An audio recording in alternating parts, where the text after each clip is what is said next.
in recognition on their behalf of their respective faculty members and on behalf of their programs of study. I'd like to invite Lee Williams, Margaret Burgess, and Lawrence Taylor to come to the stage at this time.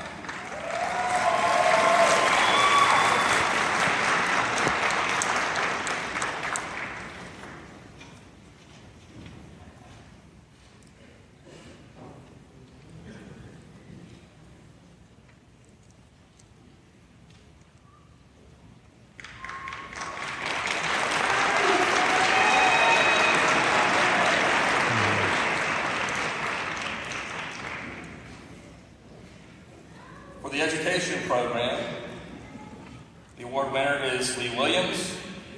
For counseling, Margaret Burgess. And for organizational leadership, Lawrence Taylor.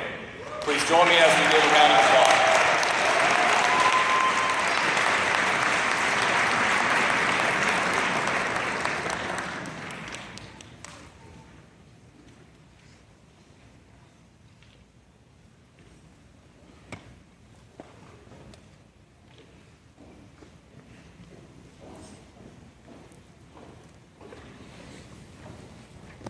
We appreciate our students and commend them for their accomplishments.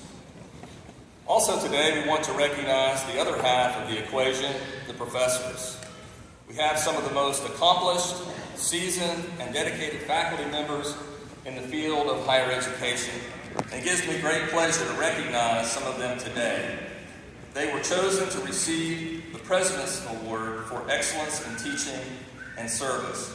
Earlier this morning, in an earlier service, we honored 3 other faculty members, and in this ceremony, we're going to honor Dr. Robert Waller. He is the honoree from the education program. Dr. Waller, come forward.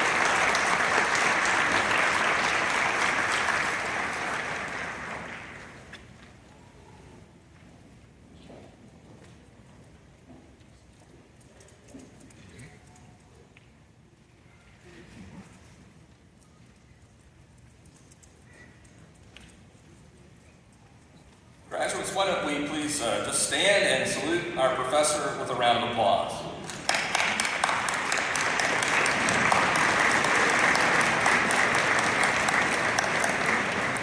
Thank you. You can be seated.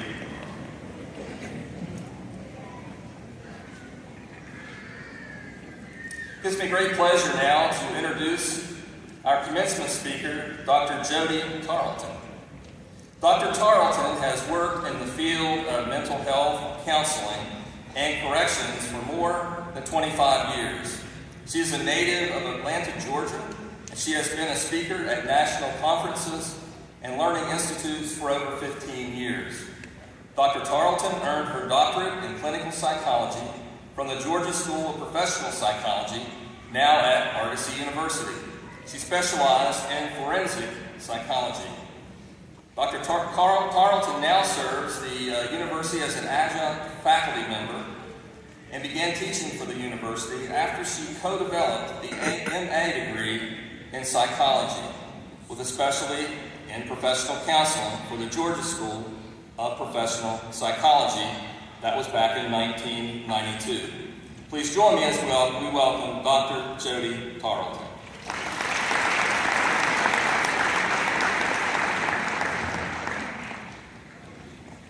President Yoho.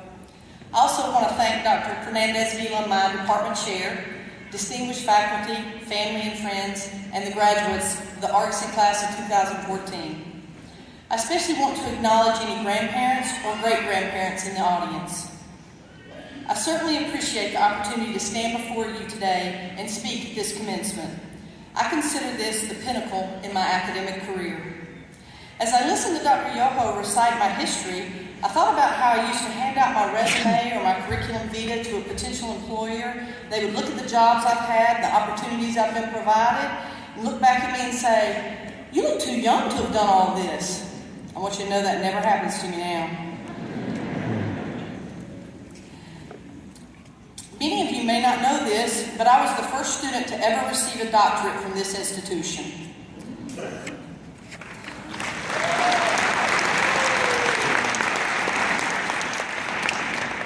we had our first commencement at the Fox Theater.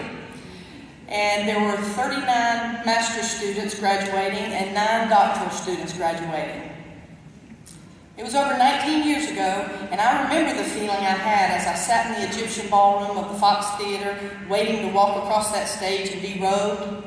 So, I will keep my remarks brief for you today. I look at this audience and I see bright faces with strong potential. And I want to say congratulations, Argosy Class of 2014. Let's give them a hand.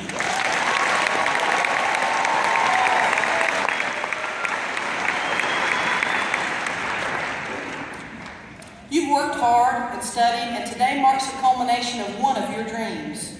When you walk across this stage, you'll receive your degree and leave here with letters behind your name. Those letters represent your education and knowledge in your chosen field. I was thinking about names the other day, and I have a friend who named her daughter after her mother, and then when she was old enough to have a daughter, she named her daughter a blended name of hers and her mother's. And so it is with names. Speaking of names, I think of the name Argosy and where the name comes from. The thought occurred to me that Argosy comes from the ship that the Argonauts took as they went out on their quests and adventures. You see, the Argonauts were written about in Greek mythology and speak to a group of people who were adventurers, and the primary thing to know about these people is they would not quit, and they never turned back. They encountered intense adversity on the ocean and as a result of stormy weather, but they would not give up and they would not quit. And as I look at the graduates before me, I see a group of people who would not quit.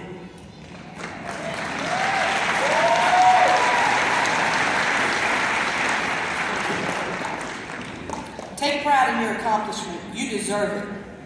I don't know if any of you ever like to watch the show Counting Cars, but I love to watch it with my 9-year-old nephew, Brett. And what we love about that show is that the owner makes people's dreams come true by renovating a car or a truck or a motorcycle. And what he always says when he goes to unveil the masterpiece and show them what it is, I want you to soak it all in today. And that's what I would say to you. I want you to soak it all in today. This is the beginning of greatness for you. Today is your day. One advantage that I found in attending a private university like Argosy was there's less focus on competition between students and more opportunity to build camaraderie, to be able to network, to be sure to get to know people, learn to connect with your peers, and find a mentor and listen to their advice. I owe much of my success to my parents, Wendell and Val Tarleton, and my family. I'm grateful for the lessons they taught me at a young age. I come from a family of 7 children, and my parents always encouraged us to participate in sports or activities, but there was one firm rule: you could not quit. You could pick any sport you wanted to play, but once you started the season, you could not quit. This is why I believe to this day I have a don't quit mentality and strive to finish anything I start. I want you to know that in the world population today, you are at the 93rd percentile, meaning only 7% of people in the entire world get a college degree, and even fewer a doctorate.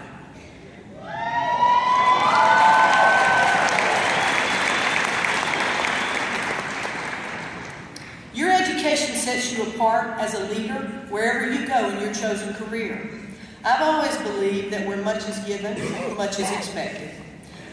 So I challenge each of you as you go forward into your chosen careers to make a difference, to reach out and make change happen by breaking down walls and barriers to your success. In this life, expect adversity and hardship to come your way. When you meet hardship, I want you to embrace it with the realization that this is where you have the greatest opportunity to stretch and grow and change.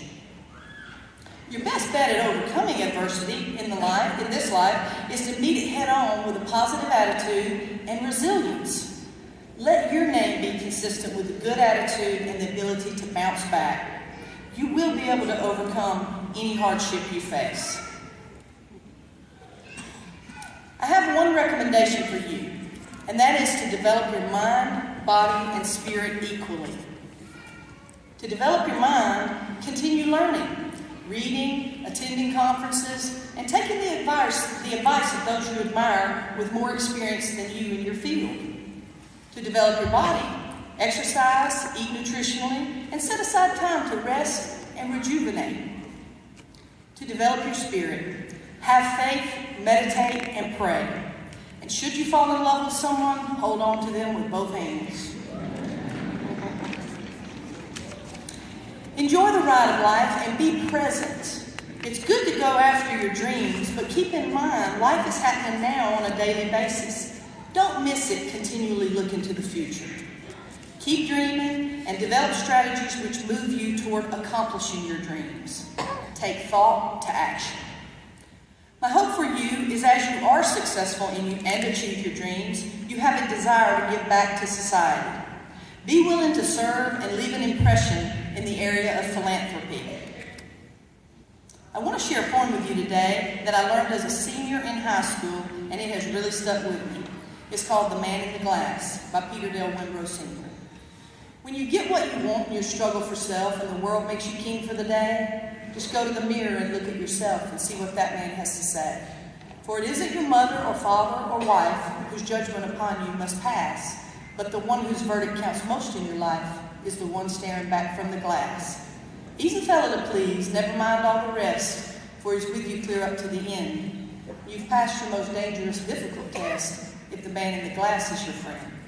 You may fool the whole world down the pathway of years and get pats on the back as you pass, but your final reward will be heartaches and tears if you've cheated the man in the glass.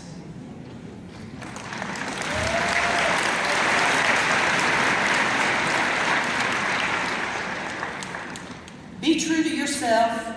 Let your name be synonymous with the way you want others to describe you.